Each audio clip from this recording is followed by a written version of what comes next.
Welcome friends to another Versus video. This one will be Dune versus Star Wars, the Bene Gesserit versus Jedi, and to put a face on the conflict it will be Jessica Atreides after she has become a full Reverend Mother versus Mara Jade, a Jedi, and for her I've tried to keep her powers grounded, hopefully the way her creator Timothy Zahn writes her, and neither knows anything about their opponent, but will learn during the fight. Who will win? Friends, let's find out. Mara infiltrates Arrakeen, disguised as a Fremen water seller. Her disguise includes blue eye lenses, and she picks a moment when Jessica is alone. Jessica, seeing her approach, uses petite perception, which is how a Bene Gesserit can detect hidden emotions, motivations, agendas, etc., as well as physical things like false accents. You get the idea. And so she sees through Mara's disguise that she sees this person is fake. Everything that is presented to her seems a front, so Jessica knows she is in some sort of danger. Mara observes and confirms with Force sense, which lets her get emotional impressions from people that her disguise has been seen through. Mara lights her purple lightsaber and approaches Jessica. Jessica uses the weirding way, the Bene Gesserit fighting technique, combining attack speed and many different styles, and moves as a blur, as it would be to a normal eye. She tries to incapacitate Mara, who uses the Force to improve her speed and blocks Jessica's attacks, though only just, and Mara strikes back. Jessica uses hyper-alertness to find potential danger, a Bene Gesserit technique, and with her speed stays away from the lightsaber. Mara tries to read Jessica again with the Force for an advantage and finds that she is very focused and controlled but ready to defend herself for the fight, giving Mara no clear advantage. At one point Jessica manages to disarm Mara with her speed and draws her crysknife given to her by Shadow Mapes, and with it fights like a Fremen using the memories she gained from Ramallo when she became a Reverend Mother. And with this move there is a little presumption on my part that a Reverend Mother would have fighting techniques in her other memories, but we're just going to go with it. Mara draws the saber back to her and spins it with the Force, surprising Jessica, who just manages to evade it, but feels the heat of its edge, and Mara then pulls on the crysknife, disarming Jessica. But from there, Jessica manages to get an idea of when Mara is going to draw on the Force through her body language and movements. Again, this is using petite perception.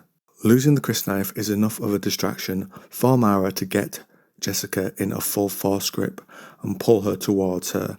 Jessica, feeling the grip, uses her Prana Bindu training to boost her strength. Prana Bindu allows a Bene Gesserit to alter things about themselves, be it blood flow, body temperature, heart rates, level of consciousness, etc., to help them survive in harsh places, so a burst of adrenaline is called for here. Mara's grip strength was aimed for a normal trained warrior, and that perception allows Jessica to break free. But Jessica is now close enough to touch skin to skin with Mara for a moment, and she uses her internal chemistry to poison Mara, who, with Jedi danger sense, manages to not be exposed to it for too long. The Reverend Mother, Gaius Hellamahayim, uses this type of technique to warp the Baron's body, the Baron Harkonnen that is. Moments after, Jessica sees Mara counter this with Force healing, and sees the debilitating effects fading but not going. During the Yuzong War, Mara successfully uses the Force to keep her disease from attacking the child inside her, which is what I'm drawing on here. Jessica now seeks to end the fight, and also Mara is registered. This is the time the Bene Gesserit needs to be able to influence someone with the voice. She uses it, and at Jessica's command, Mara turns off her lightsaber and comes towards her. Jessica keys up a blow to knock her out, but is struck from behind by a water container that breaks her concentration. Then Mara gets close, but does not pick up the saber, the voice effects still lingering and affecting her. And Mara and Jessica exchange kicks and punches, with the poison still slowing Mara slightly. Jessica lands several blows that would normally knock someone out. And Mara bleeds but remains standing. Jessica wonders if this woman has some sort of Bene Gesserit training, but notices it's clearly different to her own. Mara strikes back using her training under Luke and the skills taught to her as an assassin of the Emperor, giving her a deadly edge. Jessica avoids most but not all of it, and when she's caught it hurts, and she fights it with her Prana Bindu training, trying to do things like minimise swelling from the blows. One blow does catch her though, and hits her voice box, Mara targeting what had controlled her. Jessica notices, outside of that blow, also Mara has avoided skin contact with her, and even that blow was as slight as possible, an attempt to avoid further poisoning. Then a kick by Mara lands and knocks out Jessica. At least she makes sure the blow looks like it does. She's controlling her body to show this physically. Mara, wary and with the Force, probes for the truth. Now keep in mind, Mara is still fighting the poison and sees the physical signs that Jessica chooses to exhibit, and Jessica has lowered her consciousness to a lower level, so even Mara has trouble sensing what she's doing. Finally, fighting off the voice's effects, Mara is fully back in control and goes to finish Jessica, and in that moment Jessica springs to her feet, striking Mara's head at great speed. Mara goes down but does not fall completely, drawing on the Force stronger and at an almost dangerous level, so she still stays up.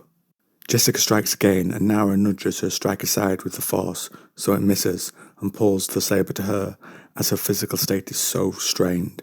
Jessica blocks the move, and only sees Mara's deception at the last minute. She doesn't grab the saber with the Force, but instead the crysknife, and stabs Jessica. She fights it with her body control, so she stays standing, and Mara knocks her out with the pommel of the dagger, and captures her. Mara Jade wins. For this one, each opponent could counter so many of each other's abilities that for me it came down to who could physically go longer. Mara can draw on the Force to wear down Jessica, and the Bene Gesserit, though they control their bodies, still have physical human limits. Do you agree with the winner? Have you any ideas for other videos that I might consider? Or any ideas for the channel in terms of videos? Have you lost a versus video to a Jedi? Comment down below.